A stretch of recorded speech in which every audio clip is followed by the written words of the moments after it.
This presentation is designed to explore some of the options for programs and services for students with advanced potential.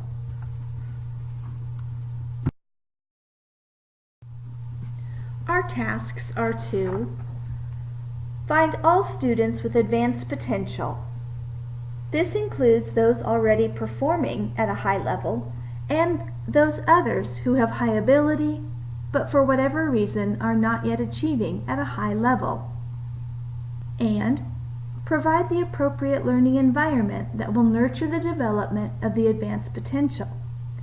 This includes the opportunities, content, instructional methods, and environment shown to produce high performance.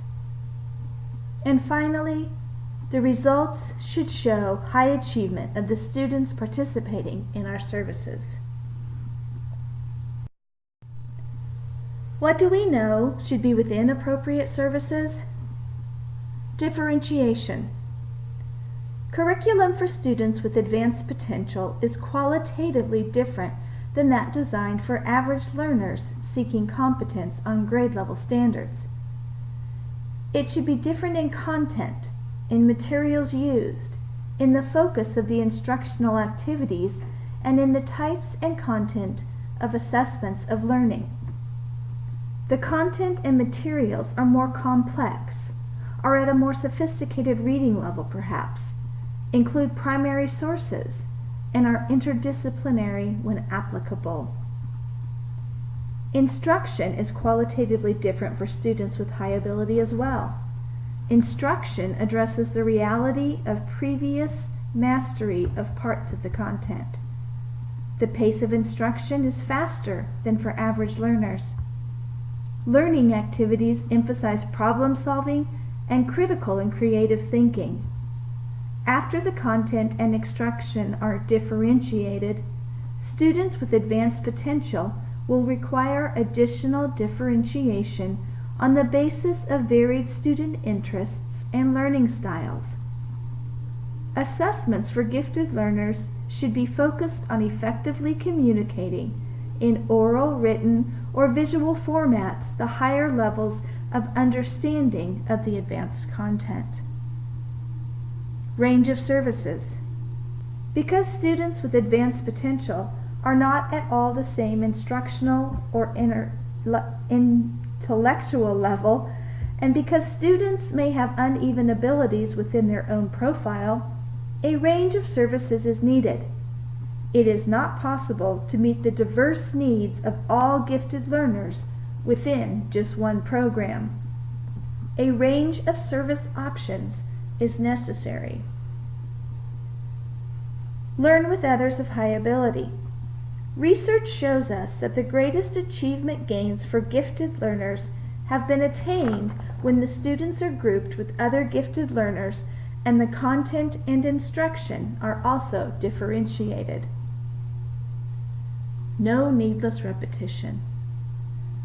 Sally Rays and other researchers at the National Research Center on the Gifted and Talented found that gifted elementary students already knew between 40 to 50% of the course content before the school year began.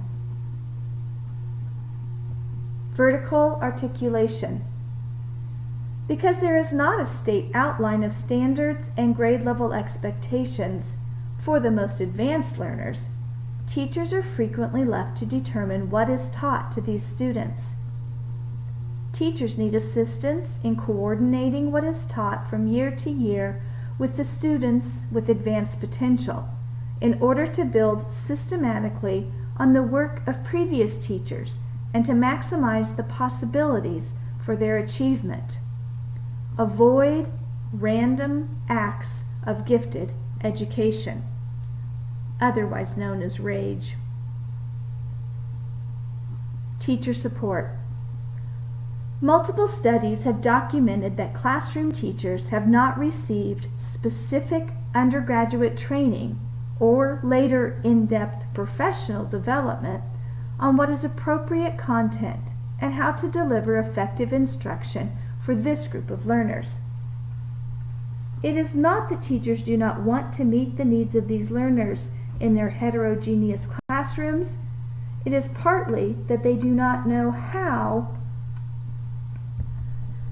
The GT teacher can be a resource for extensions, adding depth and complexity, or enrichment.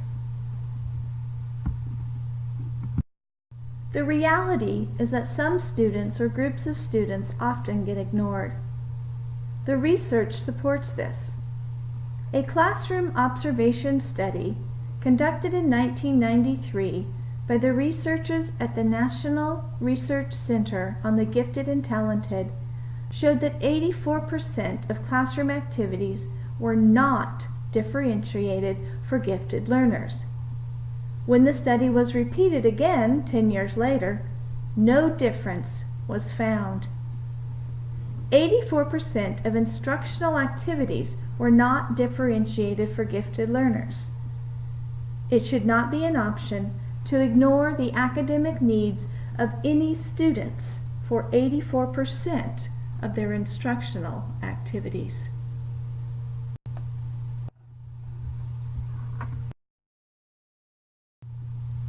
All programs for gifted learners need to contain opportunities for both acceleration and enrichment.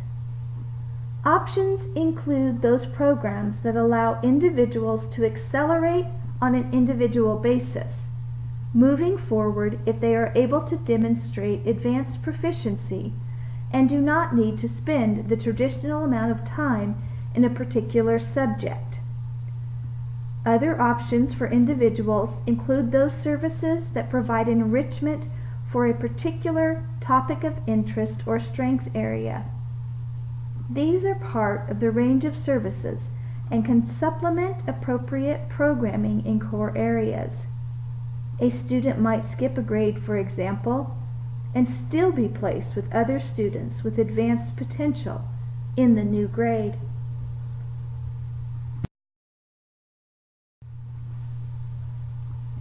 Services for groups of students can be separated into those that are planned in advance for students and those that are arranged after students are in heterogeneous groupings. In general, the more contact time gifted learners have with each other and with content, process, and products specifically differentiated for their learning needs, the greater their academic gains. Examples of services planned in advance at the district level include magnet schools or programs, self-contained classes in which all students have been identified as having advanced potential, or the use of a resource teacher who comes into the classroom to assist with the high-ability students on a daily basis, or to whom students are sent for specific replacement instruction at the appropriate subject time. These options are associated with higher achievement gains when the students are ability grouped with other gifted learners. The curriculum and instruction is differentiated specifically for gifted learners, and they receive this instruction daily. Services that meet this criteria allow gifted learners to gain more than 1 year's academic growth in just 1 academic year time. Some service options are not scheduled in advance. However, teachers can still collaborate with other teachers in a building to exchange students for between class groupings for reading, language arts, and math. Flexible grouping, depending on pre-assessment by topic, can assist in meeting student needs. These options are dependent upon teacher cooperation and dedication.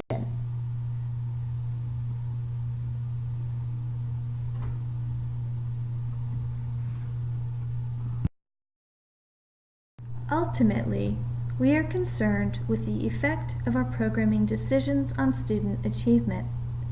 First, students must be identified as having advanced potential using defensible, valid, and reliable processes and measures. then we must provide them with appropriately differentiated curriculum and instruction through services designed to meet their individual needs and maximize their potential. Finally, we must look at their achievement to evaluate how effectively we have achieved our mission. How do you know if you have been effective? You look at the students you identified and see how they have performed after receiving the services you provided.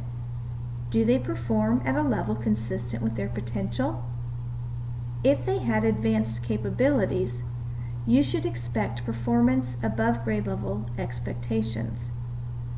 District self-assessment should be focused upon the following. Were students pre-assessed to determine their instructional level before instruction was given? Were the measures used designed to assess student performance at above grade level expectations? Was above grade level instruction provided when indicated? Are identified students participating in and successful in advanced options? Are identified students participating in the most rigorous curricular options? Are AP scores, IB scores, and college credits earned while in high school indicative of advanced performance? If these answers are not satisfactory, district self-assessment is needed.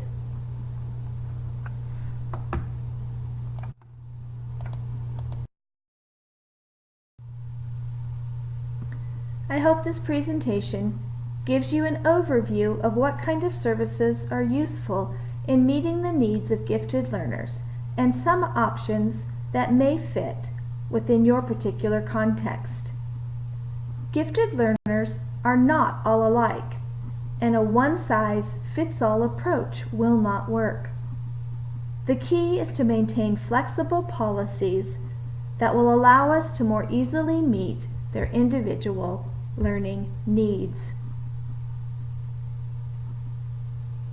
In general, the more levels where differentiation occurs, the greater the gains for student achievement.